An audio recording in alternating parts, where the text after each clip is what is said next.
What's up? Welcome back to the channel, or for the first time if you're new, I'm Sylvan, and today I'm going to be reacting to Dialyn's character teaser, Paradise of Absolute Truth. I'm curious to see what this entails, as though we've gotten a little bit of Dialyn in the story of last version and to an extent the special program, we really haven't gotten a true focus on her yet, which I'm expecting this teaser and her demo and of course the story itself to give us a more robust sense of who she is. So with that said, feel free to like and subscribe if you enjoy the video, leave a comment on your thoughts, consider becoming a channel member if you want to support me just that little bit extra, and let's get into this. Okay. Another round. Alright, a drunk guy in darkness. Where's everyone? It's so damn dark. Concerning. Welcome, welcome! We're thrilled to celebrate our grand opening with you. Okay. Here's a little gift.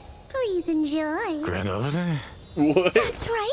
Welcome to the Paradise of Absolute Truth. Okay, what's the scheme here? Paradise? Are we having a celebration? Where the heck am I? Whatever. What is going on Already here? started. Dear customer, are you ready to uncover the truth with me? Hey! You hear me? What is this setup? One moment, please. Your gift comes only after the truth is revealed. Okay.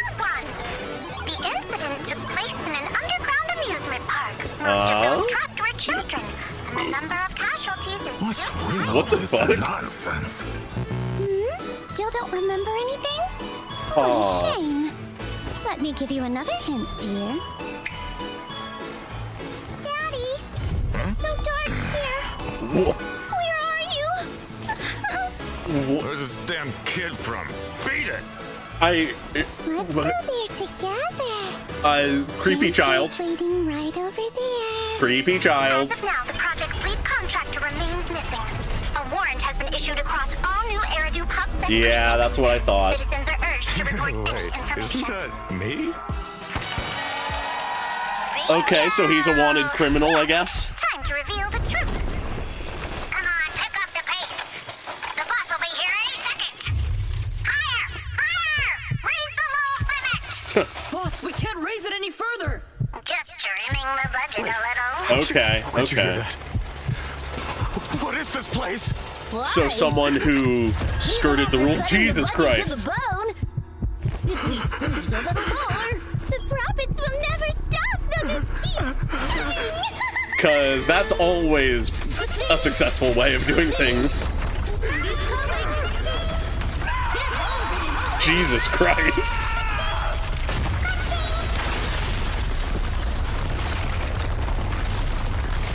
What the fuck just happened? I told you from the very start, this is the paradise of truth. Oh, What you hear are the voices of the dead you buried with your own hands. Jesus Christ. I forgot to introduce myself. Krampus. Dialyn. Yep. Judgment complete. Wow. Jesus, okay. This teaser is fairly straightforward, all things considered. We've been getting some pretty straightforward promotional stuff recently, I feel like. But this one is interesting, all things considered. It's in this interesting spot where Dialyn is basically tracking down and punishing this criminal who is some higher up from a company responsible for some major catastrophe due to constantly cutting corners and saving on money by just cutting down the budget as much as possible until literally things wouldn't function, which places her at this position where she is clearly in the right. She is tracking down and punishing a criminal, but it's presented in a way that is rather disconcerting almost. We're more so in the perspective of this man being punished than we are Dialyn's in this, which allows this teaser to simultaneously have Dialyn as this dominant, powerful figure who is controlling the entire scenario and punishing this evildoer, while also coming off as a little bit creepy at the same time, which I like quite a bit because ultimately Dialyn is a character who works for tops. She works for the biggest companies of all big companies, or at least a conglomerate of companies, which inevitably means that she is protecting the interests of a lot of these kinds of people that are high-up corporate people who just want to make money, which I wouldn't inherently consider that as the good guy side, but in an instance like this, it is showing that she is doing good to help people, or at least punish the people who do harm, which very much seems to be the general intent with Krampus as a group from a narrative sense. It's very likely that Krampus as a group has done plenty of more unsavory things as well. Likely nothing truly explicitly illegal, or at least not officially so, but I would not put it past a group that is effectively the enforcers of this conglomerate of companies that practically controls the city to a degree, from doing stuff that skirts the edge of the law to keep the interests of these big companies, or at least their shareholders and that kind of thing. But to keep all the characters as quote-unquote good people in our eyes, they are shown only dealing with corrupt people and stopping corruption, whether it be stepping into the Porcelumex situation in the main story, or here in this teaser, catching and punishing some corporate guy who caused a ton of problems and got a ton of people killed. But to look at the content of the teaser more specifically, I find the framing of it fairly interesting, because until the very end, and even then to an extent, everything is in this very sort of ethereal setting. Nothing feels quite real, as we have this man stumbling around drunk in pure darkness. There's no identifiable landmarks of any kind, no buildings, no streets, nothing. Now there is the sound of nature around him, but that also stands in contradiction to what we see of his environment once things begin to light up. It is very much not a natural environment. It is more so like an arcade or a carnival or something like that. And then on top of that, above him appears these almost sigil rune-like circles of numbers, which almost certainly is a reference to like old rotary phones, seeing as we already have the phone association with Dialyn. She has the phone on her outfit. She poses as a customer service worker. This imagery of phones and things related to phones is far from abnormal with her. But it is interesting to see in this fashion, in this state of being where it's sort of not quite real, because it almost gives off this vibe that she is enacting some kind of magic or mystical power, which I think is sort of the intention, regardless of if she is literally doing pseudo magic type stuff like some other characters. Because in her kit even, she has her ring that she will punch or kick through, and then there will be this portal opened up where one of her arms or legs will come out as a massive version of itself. So she already has these pseudo-mystical magical elements to her vibe, and that can be seen here just in the entire way this teaser has gone about. But then at the same time, there is this showmanship to her. She describes this sort of non-real place as the paradise of absolute truth, welcoming this man into its grand opening. It's at this point that we set up some of the elements we'll be seeing later in the teaser turned into some more horrific, scary imagery, like this clown or jester, but at the same time, we do still have those rotary phone sigil things up above over everything, which is interesting. And all of this is sort of to lead me to questioning, how real is this? Is this entirely fake? Just none of this is real? It's more almost metaphor and the imagined state of everything in the mind of a drunkard influenced by Dialyn, who is manipulating this guy, or something along those lines? Or is there actually a level of magical illusion going on? Does Dialyn actually have some kind of power that she can tap into, or ability she has learned that lets her do this kind of thing? But continuing on, as the guy just tries to brush all this off and continue walking, Dialyn's ring just rolls in front of him, and then her head pops out from behind it, which is an interesting little magic trick of sorts, because in the immediate prior shot to her head coming down, we do not see her above the ring.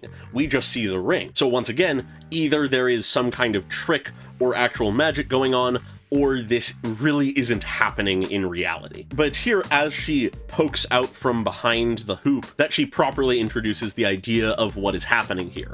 We are uncovering the truth. The truth of what, you may ask? Well, the truth of what crimes this man has committed. And with that introduction that we are going to learn the truth, we begin to unfold information in the form of rounds of a game, with round 1 revealing that the incident took place in an underground amusement park. park. Most of those trapped were children, and the number of casualties is still rising. Immediately places whatever this guy did to be truly something horrible. Of course, as we learn, it's not like he intentionally caused harm to these children or anything. It is just merely the byproduct of him attempting to cut costs, make as much profit as possible, which does inevitably place the blame back on him at the end of the day. And once again, to emphasize, by making it so that the main group of people harmed is children in this, we set this guy up to be truly like the worst of the worst, the kind of guy we want to see punished. And with that setup, though we don't explicitly have confirmation that this man is responsible for that yet, we have that seated in our minds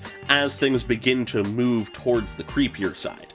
We have this child Dialyn who appears and tries to sort of pull him along to where the answer to everything is just ahead, which inevitably is a bit creepy. Children who know more than they should is always a sort of creepy visual. And as this kid Dialyn leads him onward, we get more information.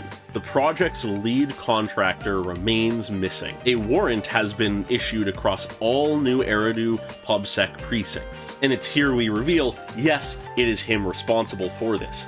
He was the head contractor. He was the one responsible for making sure that this place was safe, and that ended up not being the case. And the fact that he went missing heavily implies to me that he ran off so that he wouldn't be arrested or anything. He's essentially a man on the run, which does then lead to the question, how did he end up stumbling around drunk? If the police are actively looking for him and people are informed publicly to report any information about him to the police, how can he afford to just be stumbling around drunk? We don't get an obvious answer to that, but also that leads into the level of ambiguity of what exactly is happening here, what exactly is real in this moment. But with this reveal of him being the one responsible for this tragedy, we then are shown the full truth.